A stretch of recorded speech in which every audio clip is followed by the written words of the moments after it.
लाल रसीले तरबूज भला किसे पसंद ना हो। गर्मी के सीजन में तरबूज की तो बहार छाई रहती है। जब तेज धूप, उमस भरी गर्मी और पारा 41 डिग्री पार जाने लगती है तो लोगों के हलक भी सूखने लगते हैं। गर्मियों में आपको बाजार में हर तरफ तरबूज बिकते नजर आ जाएंगे। कई तरह के मिनरल से भरपूर इस फल का सेवन कर गर्मियों में पानी की कमी से बचा जा सकता है। लाल और मीठे तरबूज लोगों को कई तरह के हेल्थ बेनिफिट्स देते हैं, लेकिन क्या आप जानते हैं कि बाजारों में नकली तरबूज भी बेचे जाते हैं, जिसका इस्तेमाल जानलेवा भी हो सकता है। झारखंड की उपराजधानी दुमका के बाजार इन दिनों रसीले तरबूजों से सजी हुई है। गर्मियों में पारा चढ़ने के साथ ही गांव से लेकर शहर तक तरबूज की मांग बढ़ती जाती है। तरबूज में औषधीय गुण भी हैं। यह गर्मी से बचाने के साथ ही सेहत व पाचन को भी ठीक रखता है। इसी गुणों के कारण इस मौसम में तरबूज का सेवन बड़े पैमाने पर किया जाता है, लेकिन कई बार मुनाफाखोरी के चक्कर में दुकानदार लोगों के सेहत के साथ खिलवाड़ करने से नहीं चूकते और बाजार में केमिकल युक्त और जहरीले तरबूज उतार देते हैं। लेकिन दुमका के फूड सेफ्टी विभाग अब दुकानदारों द्वारा बेचे जा रहे तरबूजों पर नजर रख रहे हैं ताकि लोगों के सेहत के साथ खिलवाड़ नहीं किया जा सके। दुमका के food safety officer Amit Ram ने बाजारों में बेची जा रही कुछ तरबूजों का सैंपल जुटाया और फिर इसकी खुद जांच की। हालांकि जांच में किसी तरह की मिलावट या जहरीले केमिकल के इस्तेमाल की बात सामने नहीं आई।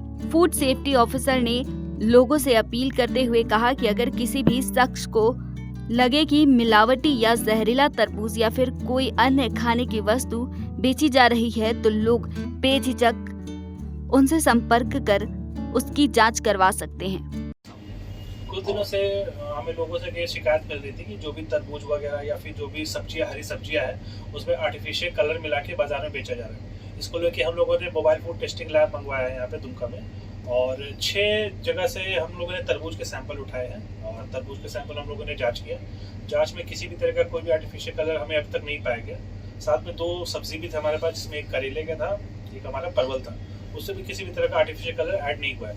ये अभियान हम लगातार चलाते रहेंगे और लोगों से भी मुझे अनुरोध करना है कि कुछ टेस्ट होते हैं जो घर पे आप कर सकते हैं, जैसे कि टिश्यू पेपर। वो टिश्यू पेपर आप अगर तरबूज लाते हैं, तरबूज को आप बीच से काटिए, टिश्यू पेपर उसमें वाइप कीजिए, उस पर अगर कलर लगता है तो उसमें आर्टिफिशियल कलर एडेड है। अगर कोई भी तरह का कलर आपके टिश्यू नहीं आता है तो आपका नेचुरल है। इसके अलावा मैं लोगों से एक अनुरोध करना चाहूँगा कि कहीं से भी आप सामान खरीदते हो, जो भी आप मार्केट में जाते हो, अगर उनके पास FSSAI द्वारा लाइसेंस निर्गत किया गया, उनके पास लाइसेंस, तभी उनसे सामान लें। ऐसा क्या होता है कि वो लोग फिर हमारे अंडर में रहते हैं, हम उनको ट्रेनिंग देते हैं, उनको बताते हैं किस तरह का सामान मार्केट में बेचना, किस तरह से कैसे बेचना है। और जिनके पास लाइसेंस नहीं है, जो अवैध तरीके से कारोबार करें, इनसे किसी भी तरह का कोई भी सामान ना खरीदे। ऐसी यही है जो दुमका बाजार में इस तरह के बेच रहे हैं। हम लोगों ने समय समय पे यहाँ पे अपने परिसर में लाइसेंस देने के लिए कैंप लगाया गया है। ज़्यादातर लोग लाइसेंस के अंदर में आ चुके हैं, लाइसेंस रजिस्ट्रेशन के अंदर में आ चुके हैं।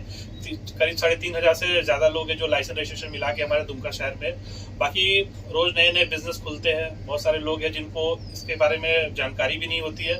वैसे लोगों को मैं अनुरोध करना चाहूँगा, जो भी किसी भी तरीके से खाद्य कारोबार से जुड़े हुए, वो हमारे ऑफिस में आए और हमारा जो भी खाद्य अनुज्ञापत्र और पंजीकरण होता है वो बनाना सुनिश्चित करें। सबसे पहले तो आप जो सैंपल लाए, वो सैंपल को आप अच्छे से प्रिजर्व करके रखें। अगर एट ए टाइम तुरंत अगर मेरे ऑफिस में आप लोग ला सकते हैं तो वो तुरंत आप सैंपल लेके, अगर लगता है कि रात में लाए सैंपल, ओवरनाइट रखना पड़ा, तो उसे फ्रिज में अच्छे से पैक करके रख दें और अगले दिन हमारे ऑफिस में लेके हम उसे फर्दर जांच कराएंगे। अगर पॉसिबल होगा हम लोग ऑन द स्पॉट ऑफिस में जांच करेंगे। अगर नहीं पॉसिबल तो हम लोग लैब में भेज के उसे फर्दर जांच कराएंगे। ये क्या मुहिम कंटिन्यू रहेगा या फिर कुछ ही समय के लिए इसको शुरू किया गया? नहीं, ये हम लोग पूरे साल ये मुहिम चालू रखते हैं। हम सब समय पे हमेशा हम लोग कैंप लगाते हैं। मोबाइल फूड टेस्टिंग लैब भी समय पे हम लोग दुमका में बुला के रेगुलर बेसिस पे ये जांच चलता है। रेगुलर हम लोग सैंपल भी उठाते हैं मार्केट पे, जिनका सैंपल फेल होता है हम लोग केस भी करते हैं और ये जांच रेगुलर चलते रहता है।